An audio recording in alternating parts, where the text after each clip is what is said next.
আসসালামু আলাইকুম বন্ধুরা, কেমন আছেন সবাই? আশা করি সবাই ভালো আছেন। তো আজকে ভিডিও দেখার চেষ্টা করব কিভাবে আপনি আপনার Facebook অ্যাকাউন্টটাকে পার্মানেন্টলি ডিলিট করবেন এবং আপনার Facebook অ্যাকাউন্টটাকে ডিঅ্যাক্টিভ করে রাখবেন।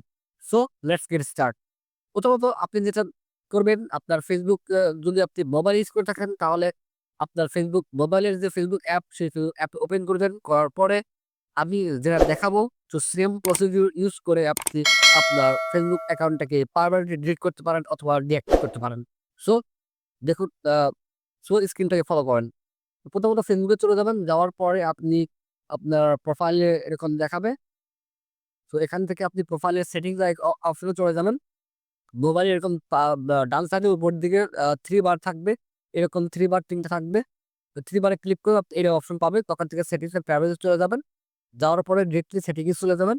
সেটিংস এ যাওয়ার পরে আপনাকে যেতে হবে মেটা অ্যাকাউন্ট সেন্টার। এই যে অ্যাকাউন্ট সেন্টারের মধ্যে চলে যেতে হবে।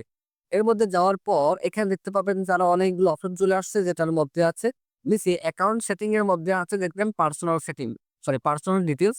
এই পার্সোনাল ডিটেইলস এর মধ্যে গিয়ে আপনি নিচের দিকে গিয়ে দেখবেন যে লেখা আছে অ্যাকাউন্ট ওনারশিপ অ্যান্ড কন্ট্রোল।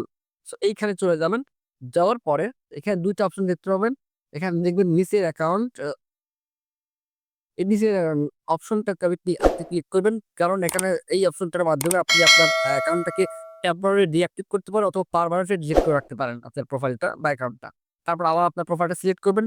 করার পরে এখানে ২ টা অপশন দেখতে পাবেন। এখানে লেখাই আছে যে deactivating and deleting your Facebook account. So আপনি ২ টাই করতে পারবেন। একটা প্রথমত আপনি আপনাদের অ্যাকাউন্টটাকে টেম্পোরারি কিছুদিনের জন্য বা কয়েক মাসের জন্য টেম্পোরারি এটা ডিঅ্যাক্টিভ করে রাখতে পারেন, অথবা আপনি চাইলে আপনার কোনো ইস্যু হলে বা কোনো কারণে বা এমার্জেন্সি কারণে আপনি চাইলে আপনার অ্যাকাউন্টটাকে পার্মানেন্টলি ডিলিট করে ফেলতে পারেন। সো এটা করার জন্য আপনাকে ২য় অপশন সিলেক্ট করে জাস্ট কন্টিনিউ তে ক্লিক করলে আপনার অ্যাকাউন্টটা কিন্তু ডিলিট হয়ে যাবে। আর ডিঅ্যাক্টিভ যদি টেম্পোরারি করতে চান, সো টেম্পোরারি আমি দেখিয়েছি কিভাবে করবেন। সো টেম্পোরারি করার জন্য এখানে কন্টিনিউ তে ক্লিক করলে এখানে আবার অপশন আসবে যে আপনার যে প্রোফাইল পেজ যা থাকবে সবকিছু কিন্তু ডিঅ্যাক্টিভ হয়ে যাবে। অর্থাৎ এই প্রোফাইলের আন্ডারে যতগুলো পেজ থাকবে সেগুলো কিন্তু কি ডিঅ্যাক্টিভ হয়ে যাবে, যেগুলো আপনার Facebook এলে শো করবে না। Facebook এ সার্চ দিলেও আসবে না। এই কারণে এটা যখন ডিঅ্যাক্টিভ করবেন, তখন যদি আপনি পেজ চালাতে চান, তাহলে পেজগুলো অন্য প্রোফাইল যদি আপনার থেকে থাকে তাহলে অন্য প্রোফাইলে সরিয়ে নিয়ে তারপর আপনি ডিঅ্যাক্টিভ করে ফেলবেন। আর কিভাবে ডিলিট কিভাবে করবেন সেটা তো আমি আগেই দেখিয়েছি, সেটা দেখিয়ে দিয়েছি।